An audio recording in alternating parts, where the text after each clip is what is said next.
عبد الله ورسوله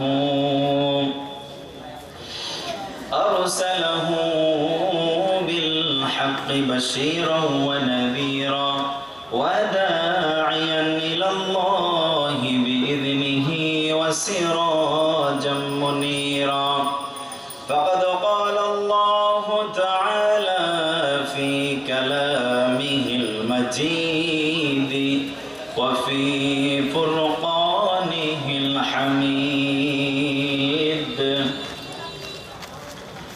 সবাই পড়ুন আউযু বিল্লাহি মিনাশ শাইতানির রাজীম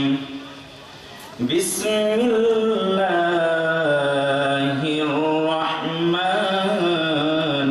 রাহিম কুল হুয়াল্লাহু আহাদ আল্লাহুস সামাদ লাম يلد ولم يولد ولم يكن له كفوا أحد إن الله وملائكته يصلون على النبي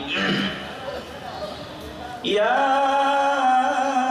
أيها الذين آمنوا صلوا عليه وسلموا تسليما اللهم صل على محمد وعلى آل محمد كما صليت على إبراهيم وعلى آل إبراهيم إنك حميد مجيد لا إله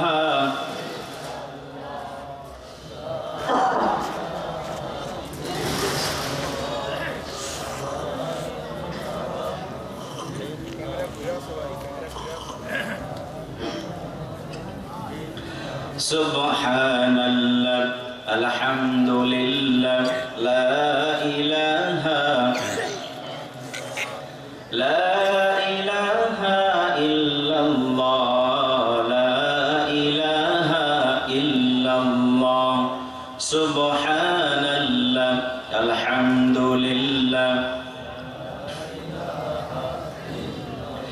তোমার সৃষ্টি যদি হয় এত সুন্দর না জানি তাহলে তুমি কত সুন্দর কত সুন্দর যে পাখি পালিয়ে গেল সুদূরে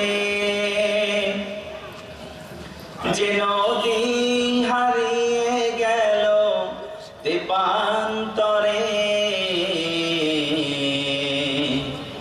যে পাখি পালিয়ে গেল সুদূরে যে নদী হারিয়ে গেল তেপান্তরে সেই পাখি সেই নদী যদি এত সুন্দর না জানি তাহলে তুমি কত সুন্দর কত সুন্দর লা ইলাহা লা ইলাহা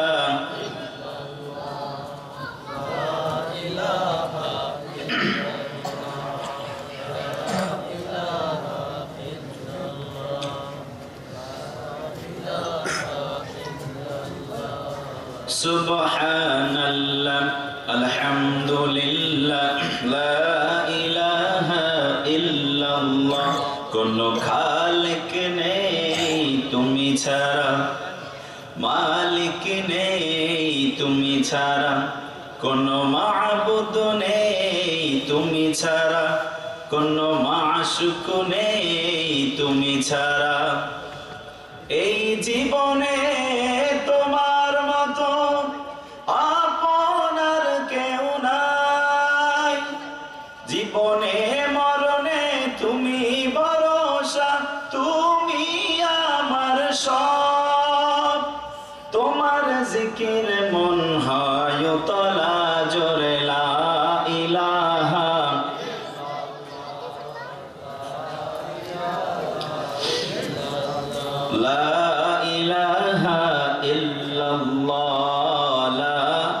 ইলাহা ইল্লাল্লাহ সুবহানাল্লাহ আলহামদুলিল্লাহ লা ইলাহা ইল্লাল্লাহ লা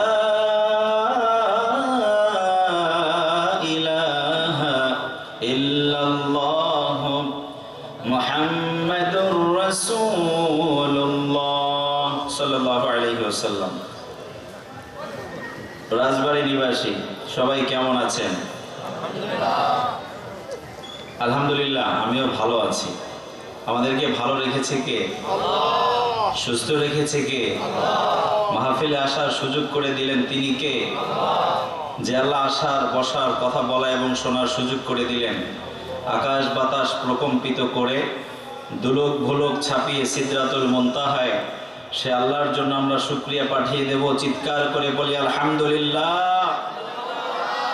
আমরা সকলে পড়ি রব্বানা লাকাল হামদ হামদান কাসীরান তাইয়িবান মুবারাকান ফীহি। প্রশংসা করলাম কার? সব জায়গায় প্রশংসা চলবে কার? খাওয়ার সময়, ঘুমানোর সময়, মসজিদে আসার সময়, যাওয়ার সময়, চুরি করার সময়। হ্যাঁ, চুরি করার সময় আল্লাহর নাম নেওয়া যাবে? তাই ঈমান থাকবে? চুরির সাথে ইসলামের কোনো সম্পর্ক? আস-সারিকু ওয়াস-সারিকাতু ফাকতুউ আইদিয়াহুমা। আল্লাহ পবিত্র কোরআন আল কারীমে ইরশাদ করেছেন, চোর যদি চোর হয়, বেটা হোক বা বেটি হোক, চোর হোক বা চুন্নি হোক, এই দুইটারই হাত কাটতে হবে। ঘোষণা কার? আল্লাহ। এই জন্য আমরা আল্লাহর প্রশংসা করবো বেশি বেশি, ঠিক কিনা? বেশি বেশি বেশি করলে খুশি কে আর বেজার কে? আমাদের মিশন হচ্ছে একটা, একজনকে খুশি করা। আওয়াজ করে বলেন, তিনি কে? আল্লাহকে যদি আমরা খুশি করতে পারি, এই পৃথিবীতে আমাদের আর কিছুই চাওয়ার। উনি যদি খুশি হয়ে বলে, যা বান্দা, এই যে আজকের মাহফিলে নবজাগরণ সামাজিক সংগঠনের উদ্যোগে যে মাহফিল হয়েছিল, ওই মাহফিলে বসে কোরআন আল কারীমের তাফসীর শুনেছিলে, এই সময়টাকে আমি বড় পছন্দ করেছি। যাও, এই সময়টুকুনকে উসিলা করে আমি কিয়ামতের ময়দানে তোমাদেরকে মাফ করে দিলাম। সুবহানাল্লাহ পড়ে। আল্লাহ পারে কি পারে না? আল্লাহ যদি মাফ করে দিতে চায়, আল্লাহকে বাধা দেওয়ার মতো কেউ আছে? কেউ নাই। সব ক্ষমতার আধার তিনি, ঠিক কিনা? আল্লাহ উসিলা তালাশ করতে থাকবে, কোন উসিলা দিয়ে বান্দাকে মাফ করবে। আল্লাহু আকবার। কিয়ামতের ময়দানে আল্লাহ এক শ্রেণীর মানুষকে ডেকে ডেকে বলবেন, দুনিয়াতে তো নাফরমানি কম করো নাই, জীবনে এক ওয়াক্ত নামাজ পড়ো নাই, সেজদা দাও নাই, যাকাত দাও নাই, কোরবানি করো নাই, আজকে একটা মাত্র সেজদা দিয়ে তুই জান্নাতে চলে যা। সুবহানাল্লাহ পড়ো। কয়টা সেজদা? একটা মাত্র সেজদা দে। কোরআন আল কারীম থেকে বলছি, রব্বুল আলামিন বলেন, ইয়াউমা ইউকশাফু আন সাকিন ওয়া ইউদআউনা ইলাস সুজুদি ফালা ইস্তাতিউন। সুবহানাল্লাহ পড়ে।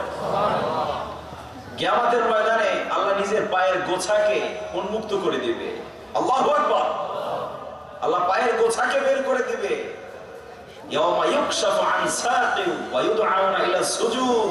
আল্লাহ বলবে, কই সেজদাকারীরা, আমাকে সেজদা দে। আল্লাহু আকবার। আমরা যারা দুনিয়াতে বেশি বেশি সেজদা করেছি,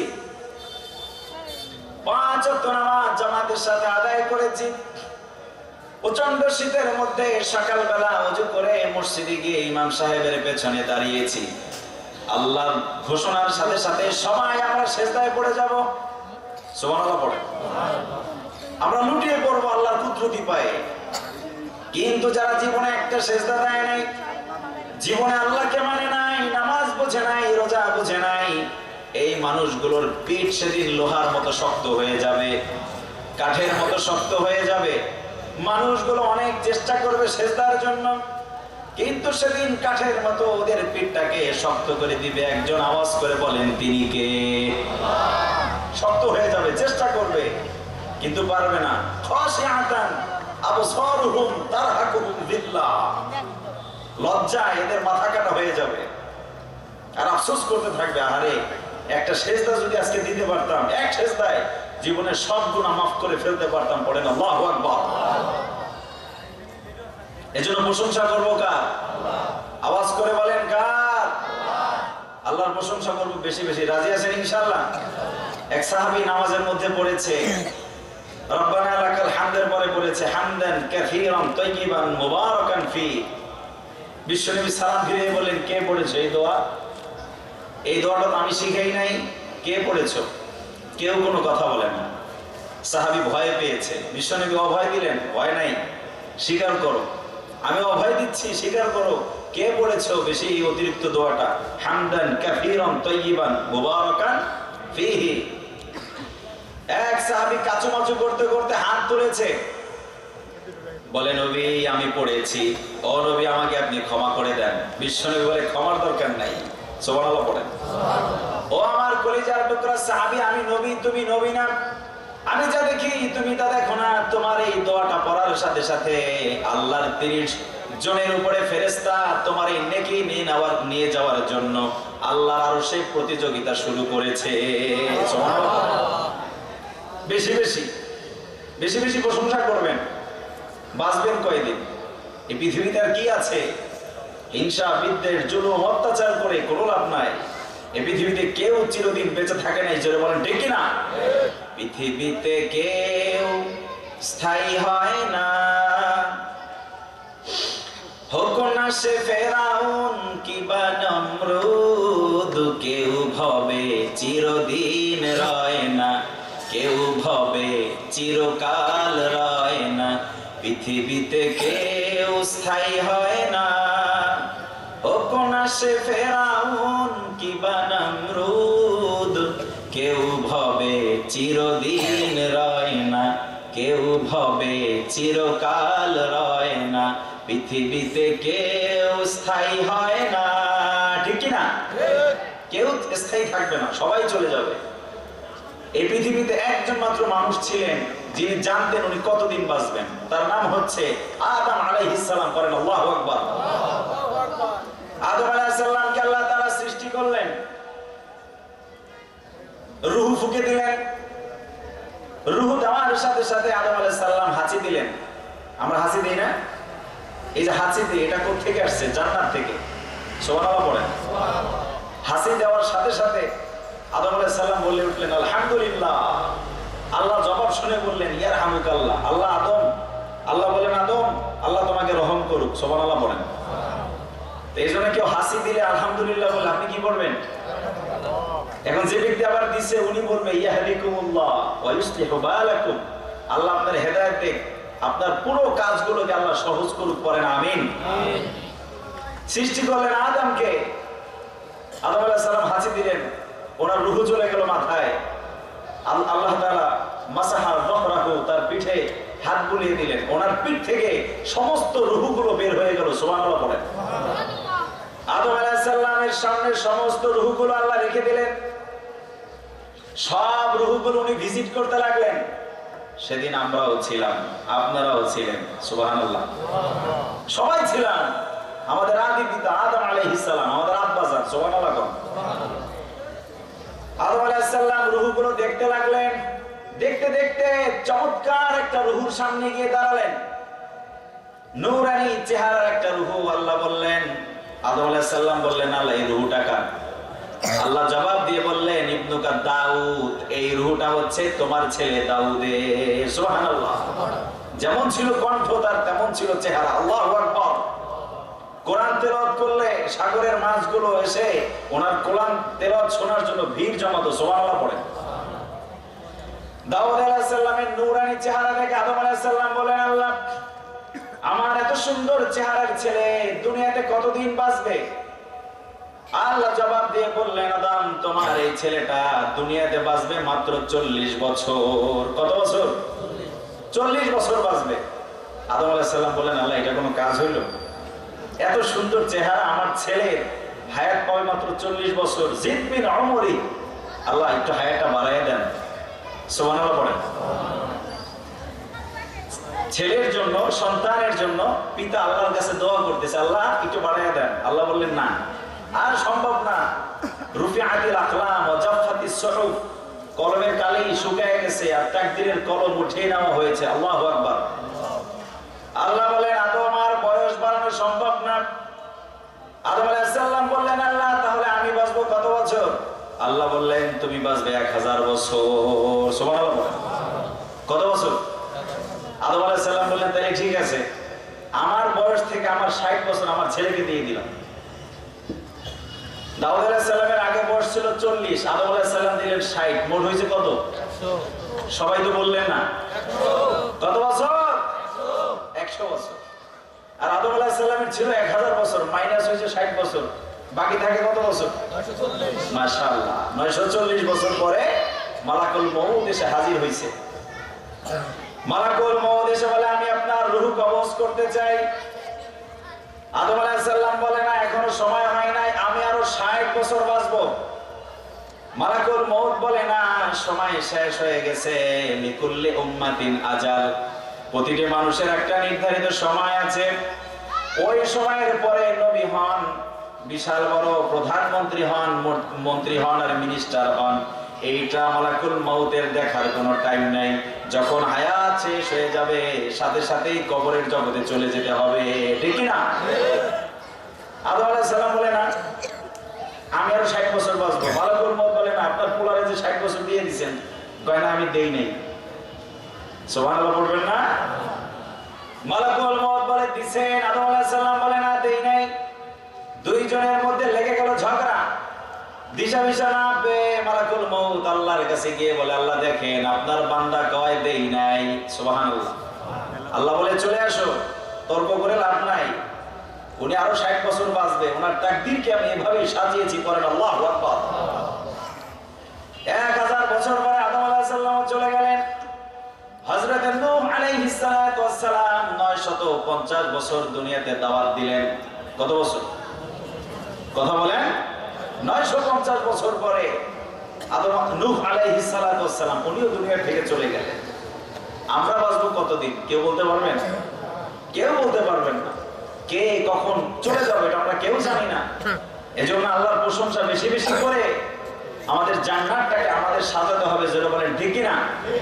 এজন্য সবাই পড়েন আলহামদুলিল্লাহ, আর জোরে বলেন সুবহানাল্লাহ, আলহামদুলিল্লাহ, লা ইলাহা ইল্লাল্লাহ। চিৎকার করে বলেন আল্লাহু আকবার, আল্লাহু আকবার, আল্লাহু আকবার। প্রশংসা করলাম কার? আল্লাহ। সব জায়গায় প্রশংসা করবেন কার? আল্লাহ। মাহফিলের ময়দানে প্রশংসা চলবে কার? আল্লাহ। আল্লাহর প্রশংসা যেন আমরা বেশি বেশি করতে পারি, আল্লাহ তৌফিক দান করুক। সকলে পড়ি আমিন। আমিন। এজন্য হায়াত মউত কার কখন চলে আসে আমরা কেউ জানি না। এজন্য বিশ্বনবী বলেছেন ইগতানিম খামসান ক্বাবলা খামসিন, 5টা জিনিস আসার আগে তোমরা 5টা জিনিসের কদর করো। করেন সুবহানাল্লাহ। 1 নম্বরে বিশ্বনবী বললেন শাবাবাকা ক্বাবলা হারামিক, তোমার যৌবনের কদর করো। যৌবন হারিয়ে যাওয়ার পূর্বে তোমার যৌবনের কদর করো, বৃদ্ধ হয়ে যাওয়ার পূর্বে যৌবনের কদর করো। কারণ যৌবনে যেটা করা যায় বৃদ্ধ বয়সে সেটা করা যায় না, ঠিক কি না? যৌবনে যেটা করা যায় এটা বৃদ্ধ বয়সে করা যায় না। কোটা বিরোধী আন্দোলন করেছে যুবকেরা, জোরে বলেন ঠিক কি না? নিরাপদ সড়ক চাই আন্দোলন করেছে যুবকেরা। 24-এর গণ অভ্যুত্থান ঘটিয়েছে যুবকেরা, চিল্লা এখন ঠিক কি না? যুবকরা সব জায়গায় সমাজের সংস্কারের ভূমিকা রাখে। আজকে এই যে নবজাগরণ সামাজিক সংগঠন, এই সংগঠনটাও যুবকদের, জোরে বলেন ঠিক কি না? এইজন্য বিশ্বনবী বলেছেন শাবাবাকা ক্বাবলা হারামিকা। বিশ্বনবী বলেন ও যুবক তোমার যৌবনকে তুমি কাজে লাগাও। কিয়ামতের ময়দানে বিশ্বনবী বলেছেন 7 শ্রেণীর মানুষের জন্য আল্লাহর আরশের নিচে বিশেষ স্পেশাল জায়গা হবে। ওই ছায়ার নিচে 1 শ্রেণীর যুবকদেরকে বিশ্বনবী বলেছেন আল্লাহ আরশের নিচে ছায়া দিবে। সুবহানাল্লাহ। অনেক যুবক আসছে আজকে, আলহামদুলিল্লাহ পড়েন। শাবাবাকা ক্বাবলা হারামিকা, যৌবন হারিয়ে যাওয়ার পূর্বে যৌবনের কদর করো। যুবকদের আছে প্রাণ ঢালা উচ্ছ্বাস, যুবকরা চাইলে সমাজটাকে পাল্টে দিতে পারে, ঠিক কি না? যুবকরা চাইলে গোটা সমাজের মেকানিজম, গোটা দেশের সিস্টেমটাকে পরিবর্তন করে দিতে পারে। 1 হাদি গুলি লাগছে কোথায়? ঢাকায়। পুরো বাংলাদেশ কেমন যেন আগুন ধরে গিয়েছে, চিল্লা এখন ঠিক কিনা? আজকে দেখলাম সব এক এই ইস্যুতে